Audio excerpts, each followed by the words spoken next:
आपका मेरी चैनल में स्वागत है। हिंदू पंचांग के अनुसार ज्येष्ठ माह में 2 बार वट सावित्री का व्रत पड़ता है। इस तिथि को लेकर भिन्न भिन्न मत है। वट सावित्री व्रत अमावस्या की तरह ज्येष्ठ माह की पूर्णिमा तिथि को भी रखा जाता है। ज्येष्ठ माह के शुक्ल पक्ष की पूर्णिमा तिथि के दिन वट सावित्री का व्रत रखा जाता है। इसे वट पूर्णिमा भी कहते हैं। यह व्रत एवं उपवास सुहागिन महिलाओं के लिए बेहद खास होता है। हर सुहागिन महिला अपने सुहाग की रक्षा के लिए ईश्वर से कामना करती है। पति की लंबी आयु की दुआ करने के साथ साथ वह उसकी तरक्की के लिए उपवास भी रखती है। इस दिन सुहागिन महिलाओं वट वृक्ष की विधि अनुसार पूजा अर्चना करती है, क्योंकि इस वृक्ष की पूजा किए बिना व्रत अधूरा माना जाता है। पौराणिक मान्यता के अनुसार इस व्रत में वट वृक्ष की पूजा करने से पति की लंबी आयु और जीवन में सुख समृद्धि बनी रहती है।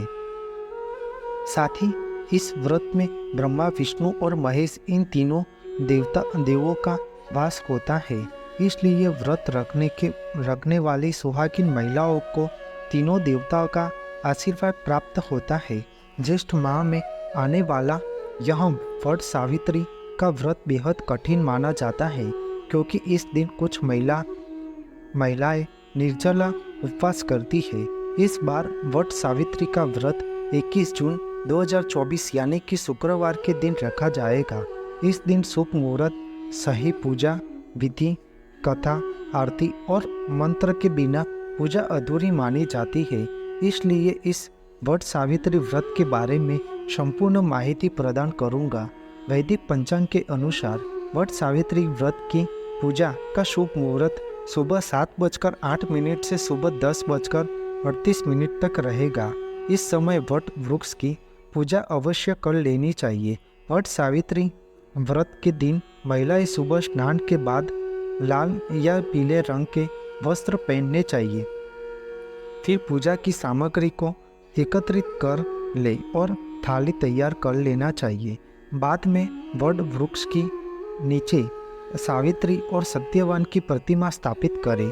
इस दौरान वट वृक्ष को जल अर्पित करने के बाद पुष्प, अक्षत, फूल, भीगा हुआ चना, गुड़ और मिठाई का भोग लगाना चाहिए।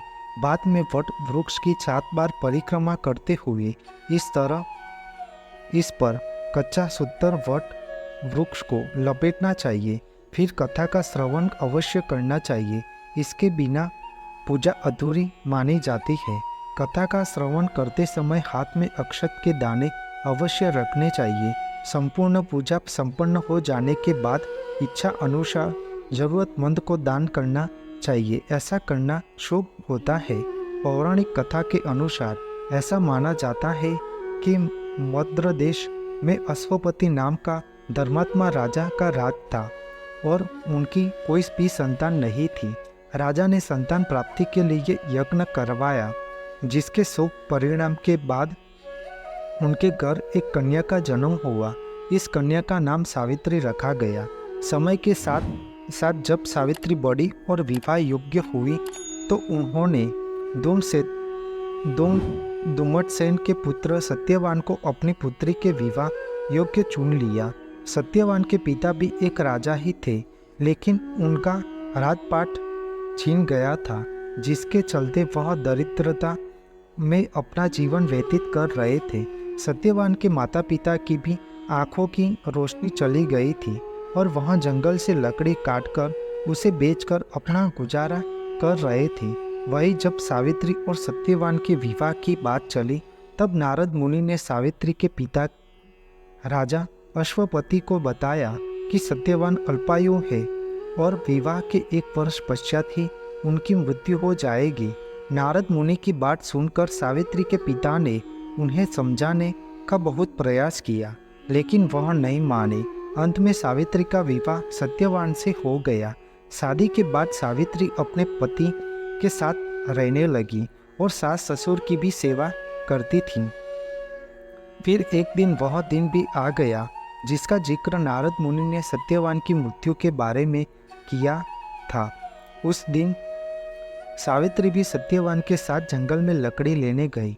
जंगल में सत्यवान लकड़ी काटने के लिए जैसे ही पेट पर चढ़ने लगा कि उसके सिर में असहनीय पीड़ा होने लगी। तब कुछ समय वह सावित्री की गोद में सिर रखकर लेट गया। कुछ ही समय में उनके समक्ष यमदूतों के साथ स्वयं यमराज खड़े हुए थे। सत्यवान के मृत्यु की हो जाने के बाद यमराज सत्यवान की आत्मा को लेकर दक्षिण दिशा की ओर चलने लगे।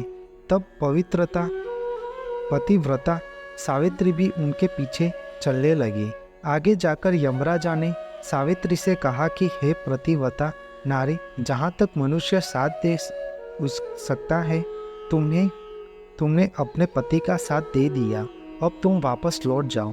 तब सावित्री ने यमराजा से कहा कि जहाँ तक मेरे पति जाएंगे वहाँ तक मुझे जाना चाहिए, यही सनातन सत्य है।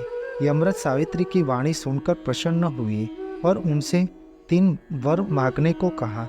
यमराजा की बात का उत्तर देते हुए सावित्री ने कहा कि मेरे सास ससुर अंध है, उन्हें नेत्र ज्योति प्रदान करे। तब यमराजा ने तथास्तु कहकर उसे लौट जाने को कहा और आगे बढ़ने लगी, किंतु सावित्री यमराजा के पीछे ही चलती रही। यमराज ने प्रसन्न होकर पुनः वरदान मांगने को कहा। तब सावित्री ने फिर दूसरा वरदान यह मांगा कि मेरे सास ससुर का खोया हुआ राज्य उन्हें वापस मिल जाए। इसके बाद सावित्री ने यमराजा से तीसरा वरदान मांगा कि मैं सत्यवान की 100 पुत्रों की माँ बनना चाहती हूँ, कृपा कर आप मुझे यह वरदान प्रदान करें। सावित्री की पति भक्ति से प्रसन्न होकर यमराज ने सावित्री को तथास्तु कहा, जिसके बाद सावित्री ने कहा कि मेरे पति के प्राण तो आप लेकर जा रहे हो, तो आपके पुत्र प्राप्ति का वरदान कैसे पूरा होगा। तब यमराजा ने अंतिम वरदान को देते हुए सत्यवान की जीवात्मा को बंधन पास में से मुक्त कर दिया। सावित्री पुनः उसी वट वृक्ष के लौटी तो उन्होंने पाया कि वट वृक्ष के नीचे पड़े सत्यवान की मृत शरीर में जीव का संचार हो रहा है। कुछ देर में सत्यवान जीवित हो गया।